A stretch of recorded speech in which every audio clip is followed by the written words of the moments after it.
우리가 사는 이 세상은요, 권위로 꽉 차 있어요. 가정에 가면 부모님의 권위가 있고요. 또 학교에 가면 선생님의 권위가 있고, 직장에 가면 상사, 상관의 또 권위가 있고, 교회도 오니까 목자, 목사, 팀 뭐 이렇게 해서 그 나름의 권위가 있어요. 일반적으로 세상 사람들은 권위가 어떤 권력, 또 물리적인 힘, 때로는 지식, 또 회사로 말하면 직책 뭐 이런 것들이 권위라고 생각을 하는데, 그게 권위가 아니란 건 아니에요. 그러나 성경은 참된 권위는 그런 것이 아니라고 우리에게 말씀해 줍니다. 오늘 본문에 보면 예수님께서 성전에 들어가셨을 때, 지난주에 그 돈 바꾸는 사람들과 비둘기 파는 사람들의 그 모습을 보시면서 너무 분노하신 거예요. 그래서 어떡합니까? 그들을 내쫓으시고 노끈을 채찍으로 만드셔서 그 다음에 그들의 상과 의자를 둘러 엎으셨어요. 그래서 하신 말씀이, 내 집은, 성전은 만민이 뭐하는 곳이다? 기도하는 집이다. 근데 너희는 왜 강도의 소굴을 만들었느냐라고 말씀하세요. 요즘에 저희 교회는 잘은 모르지만 강도의 소굴에서는 조금씩 벗어나고 있는 것 같아요. 왜 그럴까요? 연중 기도가 있습니다. 연속 중보 기도가 계속 이어지면서, 아까도 나오잖아요. 토요일날 찬양팀 연습할 때만큼만 잠깐 자리를 옮기시고 여기는 기도의 불이 꺼지지 않습니다. 우리 옆에 분에게 기도의 불이 꺼지지 않습니다 하겠습니다.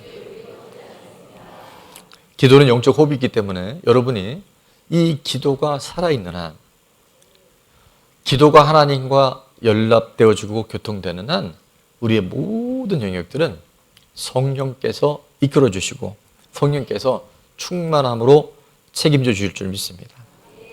자, 근데 대제사장들과 또 장로들은 예수님께 와서 이제 따지듯 물어봐요.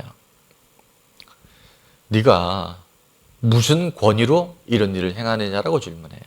자, 23절 다 같이 한번 보겠습니다. 예수께서 성전에 들어가 가르치실새 대제사장들과 백성의 장로들이 나와 이르되, 네가 무슨 권위로 이런 일을 하느냐?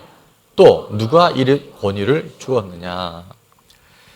자, 이들은 이 권위에 대해서, 도대체 네가 언제 그런 권세를 가졌다고 내쫓고 상과 의자를 뒤엎고, 도대체 네가 무슨 힘이 있어서 누구 백 믿고 그래? 라고 지금 따지듯 물어보는 거예요. 근데 여러분, 이 질문은 단순히 예수님의 행동만을 문제 삼는 게 아니라 예수님이 누구냐고 하는가, 예수님의 정체성과 예수님이 하시는 모든 일들의 그 뿌리가 도대체 어디서, 그 근원이 어딘가에 대한 질문이 그들 가운데 있었던 거죠.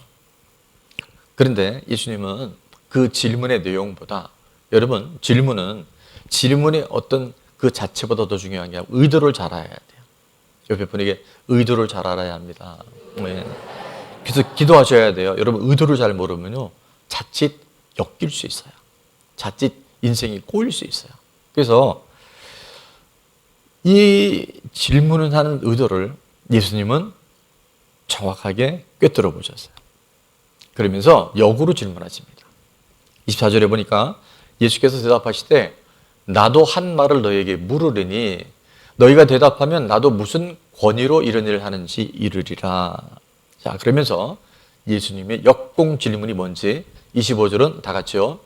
요한의 세례가 어디로부터 왔느냐? 하늘로부터냐? 사람으로부터냐? 자, 이 질문이 드디어 예수님을 공경에 빠뜨리려고 했던 대제사장과 장로들이 거꾸로 딜레마에 빠져버립니다. 그래서 25절 하반절에 보니까 그들이 서로 의논하여 이르되, 자, 이들이 왜 공공에 빠졌는지를 만일부터 알 수 있는, 제가 읽을게요. 만일 하늘로부터라 하면 어찌하여 그를, 이게 누구냐면 세례 요한인 거예요. 세례 요한의 메시지는 뭐였었죠? 회개하라, 천국이 가까이 왔다. 너희가 이 상태로는 절대 천국 가지 못해. 그래서 너의 죄가 무엇인지를 깨닫고 터닝해서 끊고 예수님께 돌아오면 하나님 나라 천국이 이미 와 있다라고 하는 메시지가 세례 요한의 메시지였었어요. 그러니까 보십시오. 그게 하늘로부터라고 해버리면 세례 요한을 대제사장과 장로들이 세례 요한이 하늘로부터 온 권세라고 인정했을까요? 안 했을까요? 예.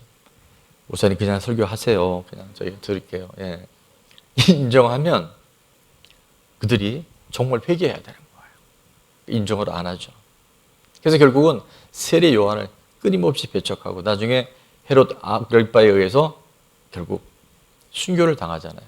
자, 그래서 하늘로부터면 너 왜 안 믿었느냐라고 예수님이 사람들이 말할 것이고 26절에 보니까 26절을 한번 다 같이 읽을게요. 만일 사람으로부터라면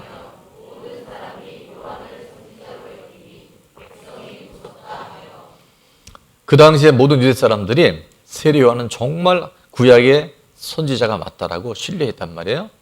그러니까 그 세례 요한을 사람으로부터 왔다 그러면 백성들의 여론이 가만히 있지 않다는 거죠. 그럼 그들의 입지가 매우 좁아지는 거예요.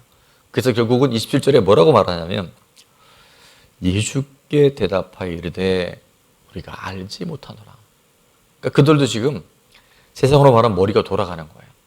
이 질문 잘못했다가는 자기네가 지금 딱 공궁에 빠지게 생겼거든.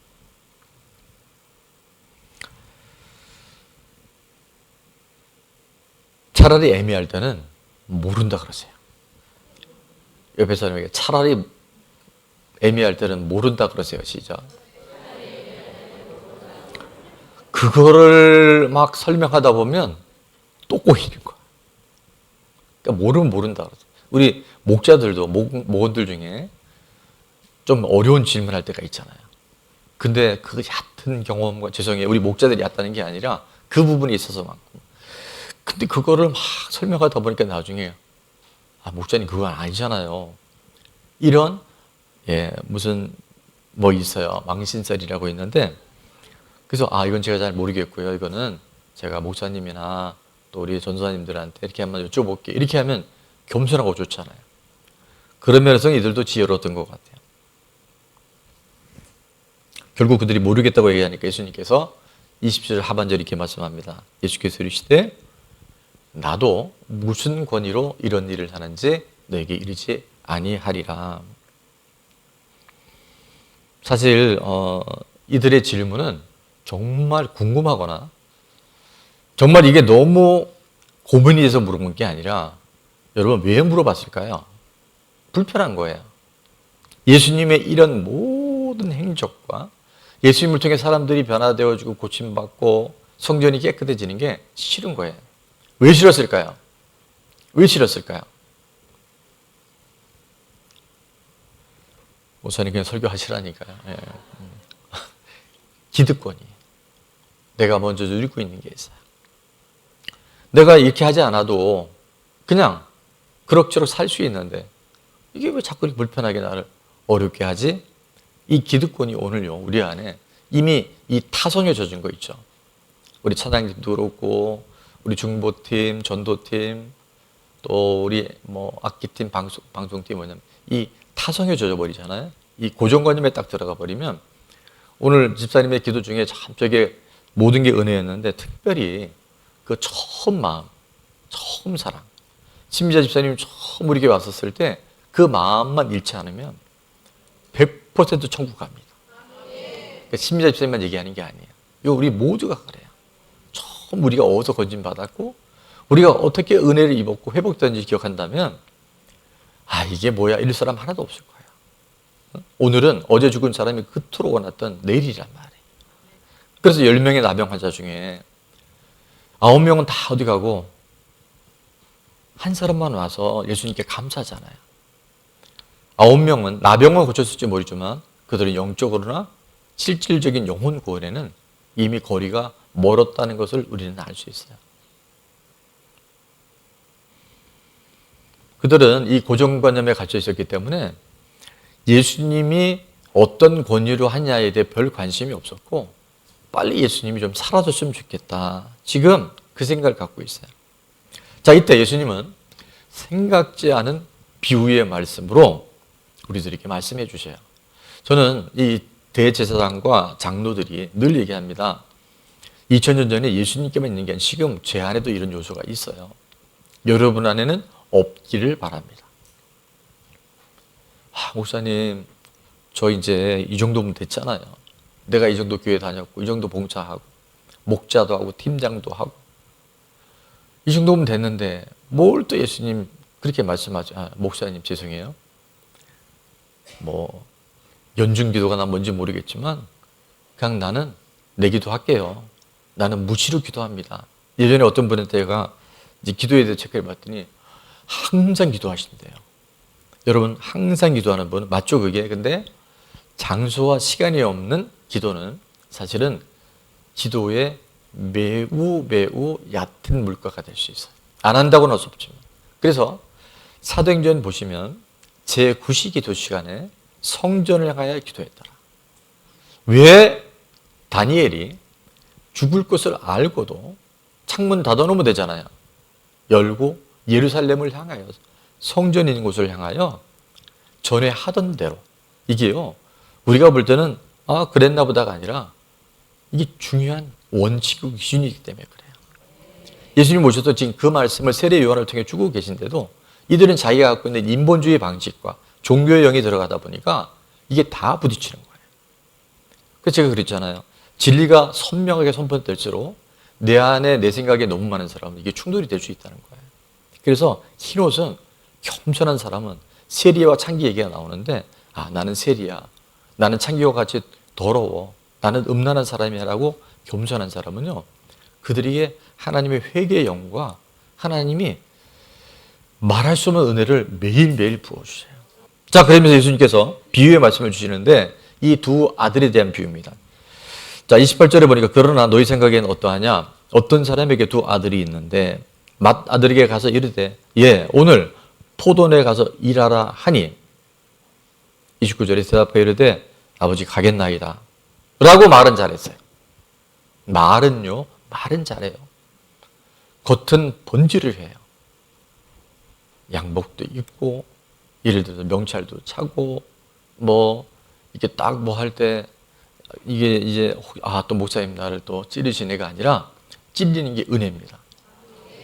너무 거룩해요. 모양은 그래. 그래서 아버지 갈게요 이렇게 얘기했어요. 근데 실상은 어떻습니까? 안 간 거예요. 행동하지 않아요. 내 삶에 변화가 없어요. 지금은 기도할 때입니다.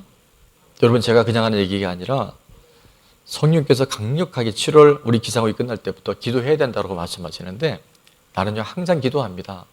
그 기도 안 하는 거라니까요. 항상이 아니고 정한 시간, 정한 장소에서 기도하자라고 우리 공동체가 그런 하나님의 말씀을 받으면 여러분 기도하는 게 맞잖아요. 내 생각이 많으면요, 내가 강하면 내가 이 고착된 신념이 있다 보면요 하나님이 우리에게 지금 말씀하시는데 그건 됐다 치고요 이렇게 가는 거예요. 제가 그래서 여러 번 얘기하잖아요. 똑같은 햇빛이 비치는데 어떤 사람은 밝아요. 어떤 사람은 정말 싱싱해요. 어떤 사람은 늘 새로워요. 근데 어떤 사람은 왜 어두운가? 이 질문을 지난주에 제가 2번을 받았는데 왜 말씀을 듣는데도 변화가 안 일어날까? 왜 그 삶에는 맨날 그늘과 어두움과 외로움과 슬픔과 이런 게 있을까? 첫째는 그 빛에 등을 돌리면 내 삶은 어둡습니다. 그림자가 보여요. 예전에 그런 빛과 그리고 그림자예요. 내 안에 그림자가 보이면 여러분 빛은 정말 있구나. 빛이 없으면 그림자도 없잖아요. 근데 또 하나는 그림자가 보이는 건 내가 빛을 등지고 있다는 거예요. 네. 또 하나는 뭐냐면 거리긴 한데 가까울수록 밝겠죠. 멀면 어둡겠죠. 근데 치명적인 오늘 이 대제사장과 장로들이 왜 예수님에 대해서 이렇게 알아보지 못했냐면 바로 이런 거예요. 이런 거. 이걸 가리우면요 빛이 나가고 상관없어요. 여전히 어두워요. 나중에 안 보여요. 이 가림막에서 벗어나게 될지어다. 자, 큰아들은 분명히 아버지가 있을 때 갈게요. 그래 놓고 안 갔어요. 그럼 가리우는 거예요. 그런데 둘째 아들에 대해서는 30절에 둘째 아들에게 가서 또 그와 같이 말하니 대답하여 이르되 뭐라냐면 싫어요. 형이 있는데 왜 날 시켜요? 이랬던 것 같아요. 근데 생각해 보니까 이건 아니지. 하나님의 아버지를 통해서 나에게 말씀하셨는데. 여러분, 다윗이 그래서 위대한 왕이 된 거예요. 아버지가 형들도 있는데 그 산속에 막내 8째 아들을 보냈을 때 입이 이만큼 나왔을 거 아니에요. 요셉이 그런 삶을 살았잖아요. 형들을 자기를 팔았는데도 하나님이 형들이 날 파는 게 아니고 하나님이 나를 이곳에 이유가 있으시겠구나. 이렇게 억울하게 감옥에 들어간 거 보니까 하나님이 더 큰 계획이 있으시겠구나고 하는 그 신뢰, 그 하나님을 가까이 할 때 주시는 그 담대함과 믿음이 다윗에게 있었고 요셉에게 있은 줄로 믿습니다. 그래서 그가 뉘우치고 이제 돌아갔어요. 그래서 포도원에 가서 뭐 했게요? 일을 한 거예요. 자, 31절입니다. 다 같이요.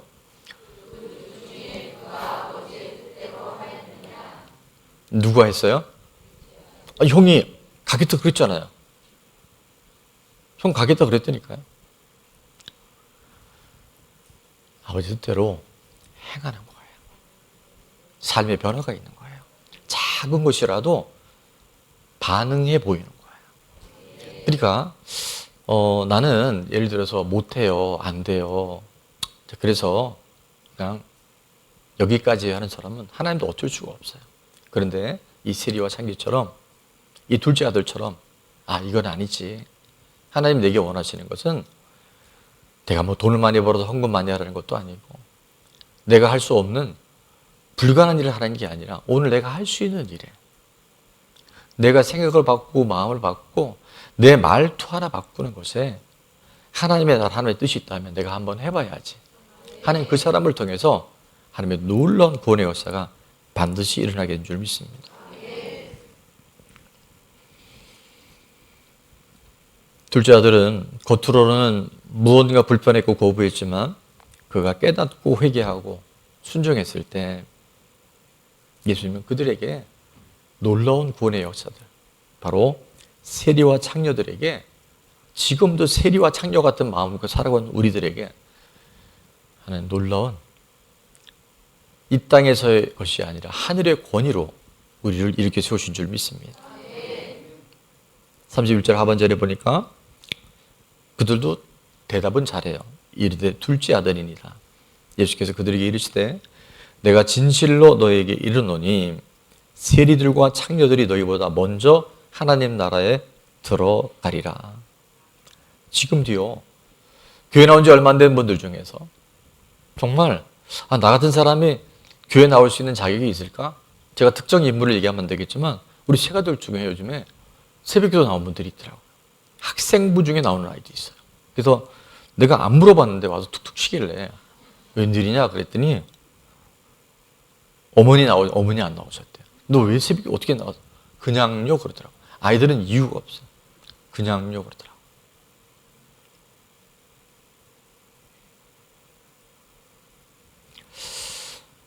예수님이 두 아들의 비유를 통해서 정말 하나님이 원하시는 참된 믿음과 권위는 말이나 모양이나 흉내에 있는 것이 아니라 그의 삶의 변화에 있다는 거예요. 내가 세리와 같이 이 돈 욕심에 만몬의 영에 물려서 하나님 앞에 드리는 것은 그렇게 아까운데도 세상 사람들에게 뭐 생색내거나 어디 가서 밥 사는 거나 또 아이들 학원 보내는 걸 몇십만 원씩 하면서 주님 앞에 드리는 건 너무 아까워하는 거.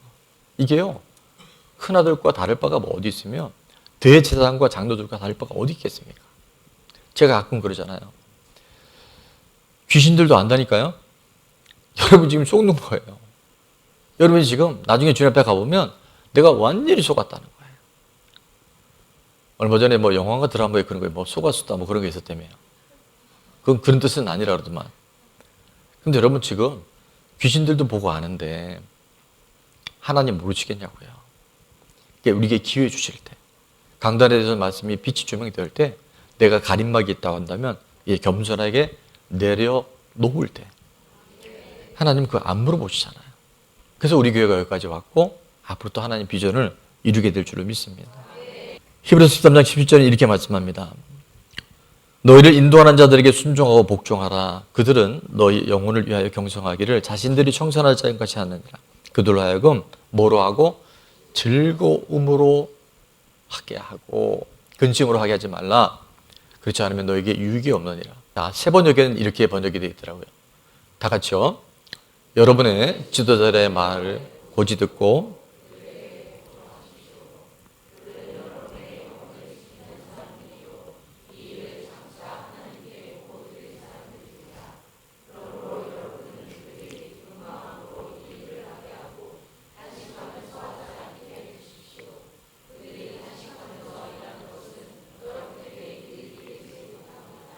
아멘. 하나님의 살아계심과 말씀을 신뢰하는 사람은 하나님이 세운 하나님의 종, 인도하는 자들의 말에 순복하고 순종하는 거예요. 그때 하나님의 나라가 이루어져요. 그런데 언제부턴가 우리 한국교회 안에는 하나님의 말씀도 내가 제안하고 재단해요. 그래서 많은 이상한 일이 생겨요. 교회 안에 이상한 일이 생기는 거예요. 우리 좋은나무 교회 안에는 말씀이 살아 역사해서. 오늘 대표교대가 또 나왔잖아요. 정말 그 말씀이 온전히 하나님의 말씀만 잘 전달되어져서 먼저 내가 살고 또 우리 배우자와 자녀들이 살아나고 또 우리 친인척 일가 가문들이 다 살아나고 우리가 이 땅에서 만나는 몇 명이 될지 모르지만 우리가 접하는 그 귀한 영혼들이 다 살아나서 하나님 나라 천국에 입성할 수 있는 하나님의 사람들로 그 하나님의 온전한 구원의 역사 안에 우리가 그 권위 아래 오늘을 살아가는 주인공들 되어야 할 줄로 믿습니다. 적용 질문입니다. 첫 번째입니다. 겉으로는 믿음으로 사는 척하면서도 실제로는 행동하지 않는 첫째 아들의 모습이 내 삶 속에 있지 않은가요? 없습니다 하는 사람은 정말 다행이지만 이런 분도 또 위험할 수 있어요. 예, 제가 부연 설명은 안 하는데 여러분이 자꾸 찔려야 돼요. 빛이 밝을수록 해가 밝을수록 먼지 짜자는 게 보이고 지금도 먼지 떠다니는 거 아시죠? 근데 해 날 때 창문가에 가보면요 먼지가 뽀예요. 그래서 왜 죄 고백을 해야 되냐면 왜 억지로 죄를 찾아내는 게 아니라 그분의 은혜가 크면요 내 안에 이런 마음들이 너무 많은 게 보여지는 거예요. 깨끗한 사람이 더 깨끗해집니다. 자, 있다면 어떤 것인지를 여러분이 그 성령의 도우심으로 잘 좀 발견했으면 좋겠어요. 자, 두 번째는 나의 삶 속에서 하나님의 권위를 인정하고 순종해야 할 대상, 가족이나 또 공동체 안에 직장 등 여러분 내 마음에 든지 않는다고 여러분 직장에서나 어디든지 그걸 막 이렇게 투명스럽게 하는 사람 있잖아요. 하나님 절대 그 권위 안에 하나님 보여주지 못해요. 어떻게 반응하고 있는지. 마지막 세 번째 질문은 하나님께 순종했을 때 주시는 변화와 축복은 뭐가 될지를 한번 기대해 보십시오. 저는 여러분이 정말 이 하나님 원하시는 권위 안에 살아갈 때 질병은 우리 인생에 묻고 있는 모든 가난은 우리 삶에 끊임없이 반복되는 사고 저주들 죽음에 대한 두려움 그 어떤 영적 전쟁에도 여러분 돌파하게 될 줄 믿습니다.